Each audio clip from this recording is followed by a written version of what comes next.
स्वयंसेवक मित्रों માટે ખાસ સૂચના માતાજીનો પલ્લી રથ અહીં ચોકમાં આવે ત્યારે માતાજીના પલ્લી રથને તેના ચોકના સ્થાન ઉપર લઈ જવાનો ત્યારબાદ શ્રી વરદાયી ભાવિક મંડળનો હાર ચડાવવાનો અને ત્યારબાદ જ દર્શન કરવા માટે માતાજીના પલ્લી રથ ઉપર ચડવું। દરેકે દરેક સ્વયંસેવક મિત્રોએ ખાસ ધ્યાન રાખવું માતાજીનો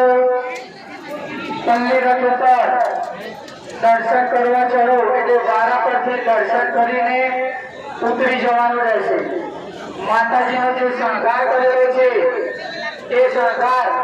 માતાજીના મંદિર સુધી એવો ને એવો રથ